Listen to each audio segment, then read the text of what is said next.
Good morning and welcome back to another episode of the Red Chip Poker Podcast. My name is James Sweeney, aka Split Suit, and I'm one of the co-founders here at Red Chip Poker. Online poker isn't just about battling regs and fish anymore. Now you have to watch out for bots too. In this episode, we'll discuss the evolving landscape of online poker bots, what they are, how they operate, and most importantly, how to detect and defeat them. Whether you're grinding micros or mid-stakes, this episode is essential listening if you want to protect your win rate and maybe even find a way to boost it by outsmarting the machines. You'll learn the difference between profile bots, pool exploit bots, bot rings, RTA bots, and house bots. You'll hear real examples of how to spot bot behavior, assess their weaknesses, and decide whether it's better to avoid, report, or even exploit them. If you've ever wondered whether that anonymous grinder across the table is too good to be human, this episode is for you. With that said, here's Coach Weasel to break it all down. Enjoy. What is up, guys? Welcome to the Red Chip Poker Podcast. The title of this episode is Crushing Bots. We're going to be talking about the current bot climate in online poker, and we'll talk about what you should do if you uncover suspected bots or perhaps a ring of suspected bots in your online poker games. Now, the starting point for this conversation is to acknowledge that bots have been around in online poker for the last 20 years or more. In fact, as soon as online poker came into existence, the existence of bots shortly followed that. Now, it's not just one or two networks. This is not something that just affects shady networks, for example. All networks are affected to some extent by bots. If there is an online game running, then bots will have attempted to integrate themselves into that network at some point. Now, bots are against the terms and conditions of every site. However, we should also acknowledge that some sites care more than others about removing bot activity, or it might not so much be that they care more. It might just be that some sites have a more adept, efficient security team, and they have a system in place for spotting bots faster and removing them from the network. Let's just also say that some sites are so inept at removing bots and that there is so obviously a large bot presence that it starts to raise the question whether they are really doing all that they can in order to remove those bots from the network. Some might even go so far as to say that those sites have a vested interest in those bots running on their network since they boost the traffic. Now, let's start off with some basic terminology surrounding bots in online poker networks. So the first term here is profile bot. A profile bot takes pre-flop stats into account when making decisions. In other words, it has a profile on us. It knows our VPIT, PFR, fold to 3-bet, fold to 4-bet. If it detects that our stats are too high, it will start to generate an exploit. This is a profile bot. A little bit different from bot profiles. So we do see that there are some commercially available poker bots, and they often ship with different profiles. In other words, you can set your bot to play tight, you can set it to play loose, etc. So profile bot, we're talking about bots that have access to HUD stats on us. Pool exploit bot. This is a term that I made up just to cover one of the types of bots. A pool exploit bot is designed to play poker in a way that repeatedly exploits the player pool. So if it's known that player pool folds too much in a certain situation, the bot will be programmed with a static strategy to exploit that average weakness in the player pool. So pool exploit bot is usually going to be different from a profile bot because profile bot will adjust based on opponent, whereas pool exploit bot is just going to keep on playing the same static strategy that also exploits the pool. A bot ring is a group of bots that work together. They share data. For example, if it's a profile bot, they're going to share data on our VPIT, PFR, fold to 3-bet, fold to 4-bet stats, etc. And what that means is they will build up a larger amount of statistics on us than we have on the individual bots. Because if there is a 10-player bot ring operating at your network and all of those 10 players are collecting stats on us, they're going to have a larger sample size of hands. They're going to be able to use that to make better decisions against us because we have a smaller sample size of stats, at least until we realize that it's a bot ring. Because after we realize, we could maybe make an alias in our tracker and then we could have the same number of hands on the bot as the bot has on us. But until we recognize that they are affiliated, it's actually conferring an advantage to the bot ring because they're building up data faster.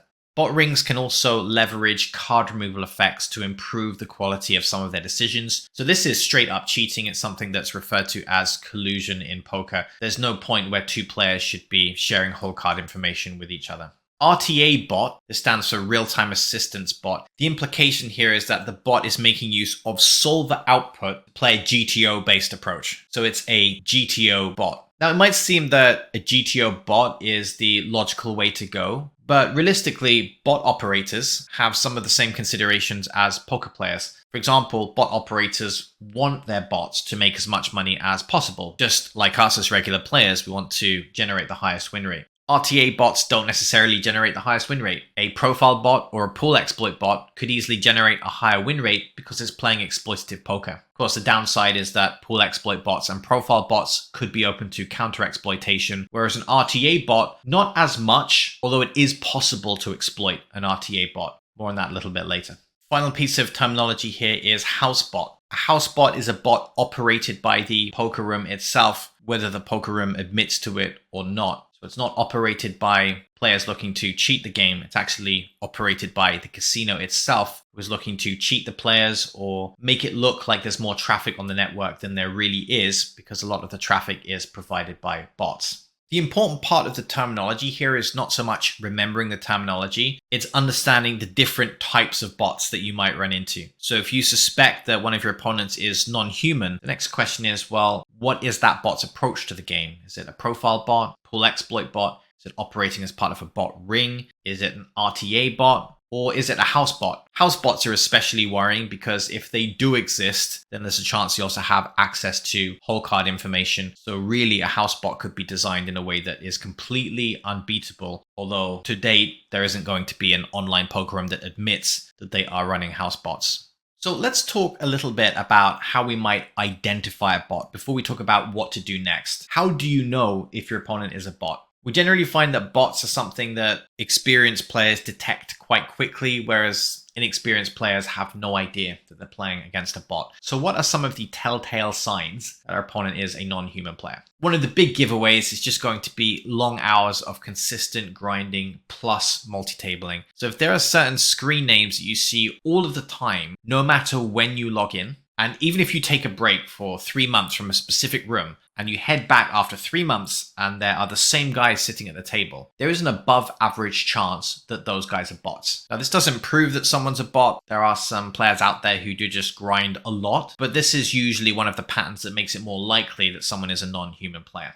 We see unusual timing behavior with bots, so watch out for this. Humans are generally quite inconsistent with the time they take for decisions, whereas that's not necessarily true with bots. They may take very specific amounts of time for their decision, and in some cases, if let's say the cheater is running too many bots, there may also be a decent amount of timing out that takes place. We wouldn't necessarily think of a bot as something that times out. But bots are often run in a virtual machine environment, and if there are too many of them running, too many tables loaded up at the same time, sometimes there may not be enough system resources to make all of the decisions at once. So bots can sometimes be associated with taking longer to make decisions or timing out. Then again, this is not proof, because if a human player is playing too many tables, that human player will also time out as well. So these are just signs that something unusual is going on. They don't prove that our opponent is a bot. Unusual lobby behavior. Give an example of one bot ring that I found. It was only coded to play 5 or 6-handed poker. So as soon as the game got to 4-handed, every single bot at the table would sit out. And I had colored tags on every opponent that I thought was a bot. And assuming that there was a game with 5 players, let's say me, a recreational player, and 3 bots, I could predict that if the recreational player were to leave, the other 3 players at the table would instantly sit out. And if you can predict when your opponent is going to sit out and all of your opponents are going to sit out at the same time, that's fairly obvious behavior that you're dealing with something that's been programmed rather than something that a human would do. We may also find that bots table select based on whether there are other bots at the table as well. So you might notice that 2 different players never want to play against each other or are soft playing each other, etc. We'll just put that all under the umbrella term unusual lobby behavior in terms of joining tables and sitting out tables. It's very conceivable that a bot ring may also make use of a seating script at the same time, so that could also generate some of these types of behavior.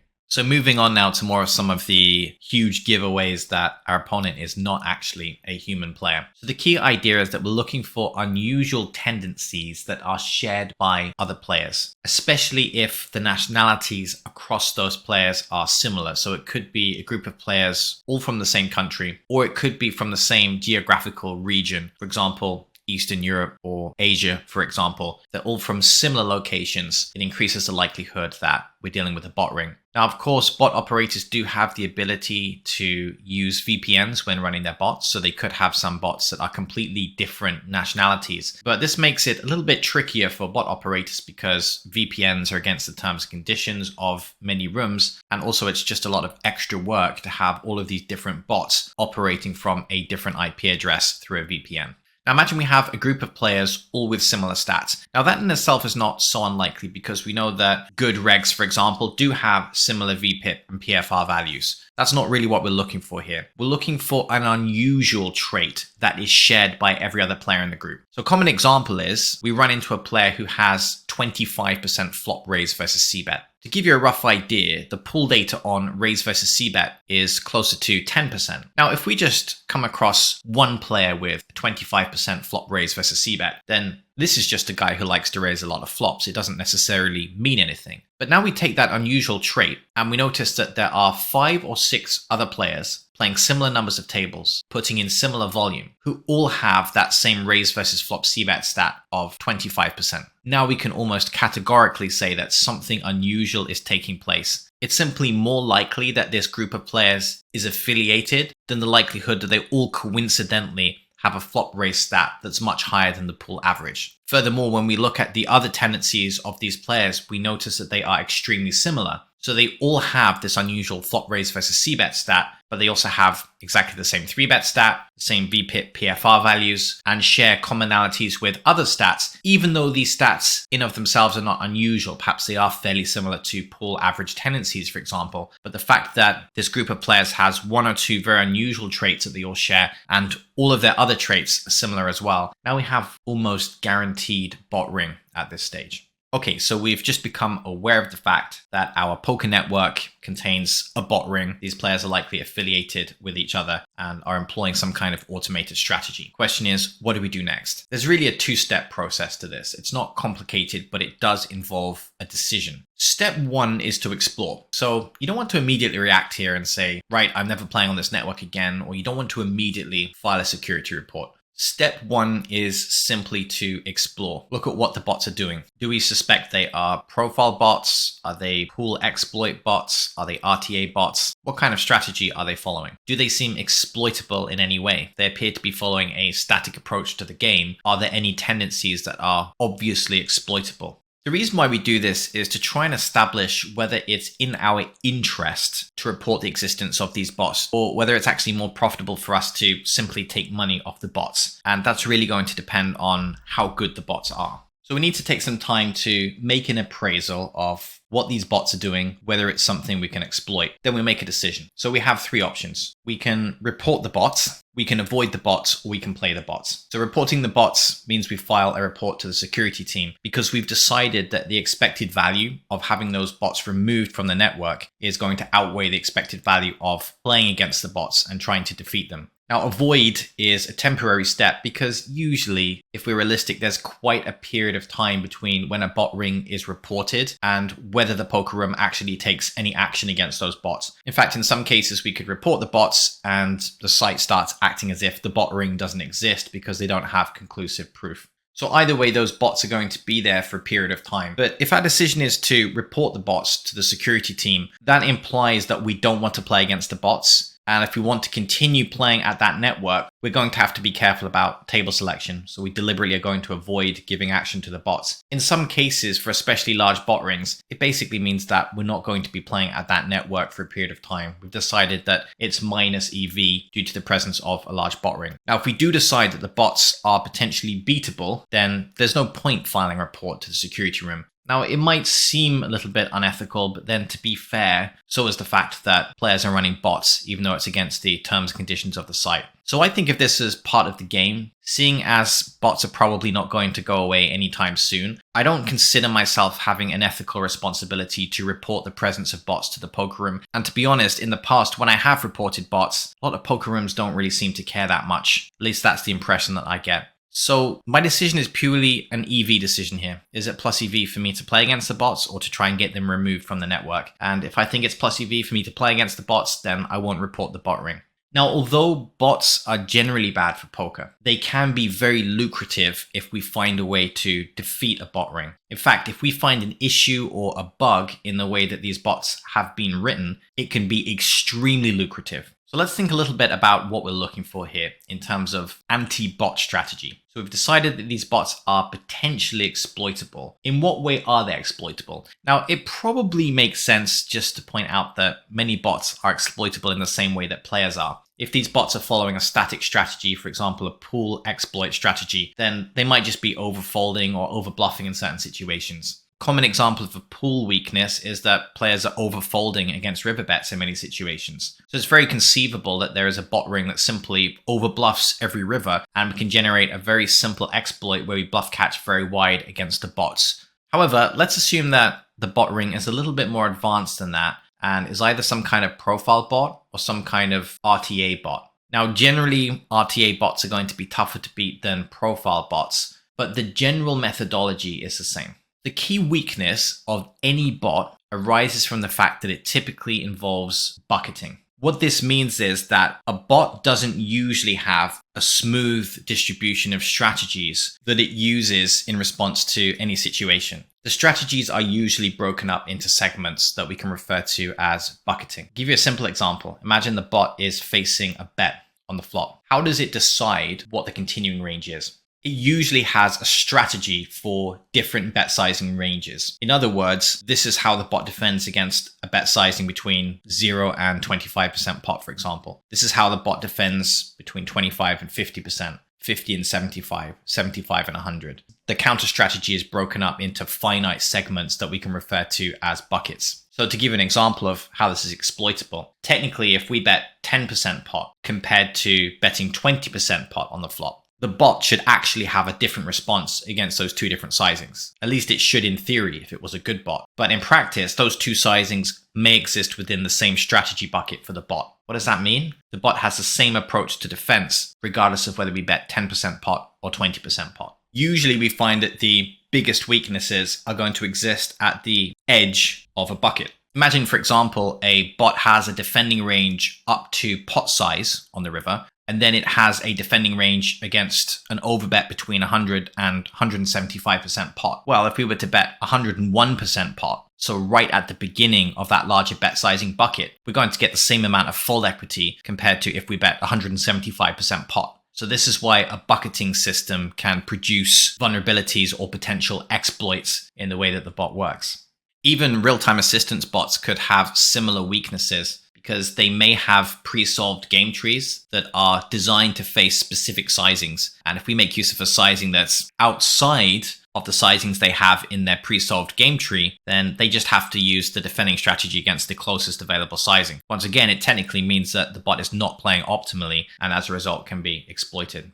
Now, if you do find an exploit with a bot, a simple example of one that I found quite a number of years ago was a bot that pretty much had the same continuing range against 3-bets and 4-bets, regardless of the size of the 3-bet and 4-bet. So as you can imagine, min 3-bets and min 4-bets were unreasonably effective against this particular bot ring because they just had one defending range against 3-bets, one defending range against 4-bets. Maybe there were some edges to that bucket, but for whatever reason, a min 3-bet and min 4-bet was inside the same strategy bucket. So I could get a huge amount of folds with min 3-bets and 4-bets. Now, let's say you do find a weakness like that. The idea facing a bot ring is that exploits should be pushed as hard as possible over the short term. This is different from playing against a human opponent where we might find a weakness and decide that we are going to gradually exploit that over a long period of time. Bot operators will tend towards upgrading the code on their bot if they find any specific obvious weakness with the strategy. One of the things they're going to look for is any player that's taken a large amount of money from the bots, and they're going to investigate what the opponent was doing in that particular case. Some bots have what we can refer to as a kill switch, which means they don't give action to a specific player. So this could simply be a case of folding a lot pre-flop to avoid action against a certain player. Or in some cases, it could be that the bot ring will immediately sit out when the presence of a certain opponent is detected sitting down at the table, because that particular opponent obviously has the ideal counter strategy against that bot ring. So from the moment when you find a potential exploit,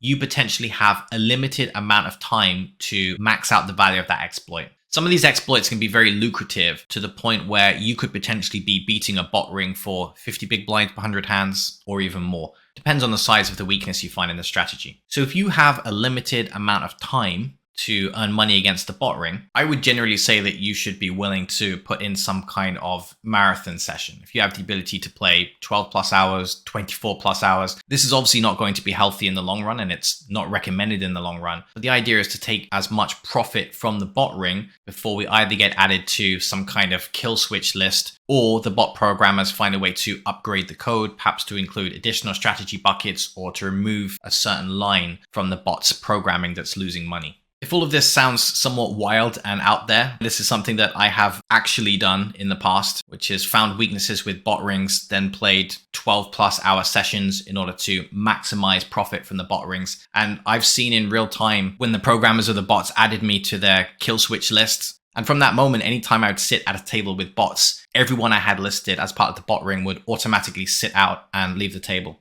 Now, these are fairly extreme examples. I suppose if you did find a slightly more subtle weakness in the way that the bots played, then that's something that you could exploit over a long period of time. But every so often, you will find a groundbreaking, extremely profitable leak with a bot strategy. And the thing is with a bot will keep on using that strategy. If you did the same thing against a human player, after a couple of hours, that human player is going to say, well, you know what? I'm consistently losing here. I'll just call it a day. A bot ring will sit and play against you, hemorrhaging money for the next 12 hours until a bot owner shows up to check on that bot and sees that that bot is hemorrhaging money. At that stage, they're probably going to deactivate the bot ring for analysis. This is why I recommend push large exploits as hard as possible, take as much money from the bot ring. Then after that, when they stop giving you action, that's when you can report them to the poker room and get them removed from the network. Now, let's talk specifically about RTA bots, because with an RTA bot, you're less likely to find some kind of groundbreaking exploit. You will potentially find some smaller vulnerabilities in the way that these bots are written, but there is a chance that an RTA bot is not necessarily beatable post-rake. So we know that an RTA bot is not playing perfect GTO poker, but if it's close enough that we can't win after rake, even if there are technically weaknesses to the strategy, we enter a zone that I refer to and have talked about on previous podcasts as MAD, or mutually assured destruction. In other words, if you play against an RTA bot that's good enough, we're both just going to lose to the rake.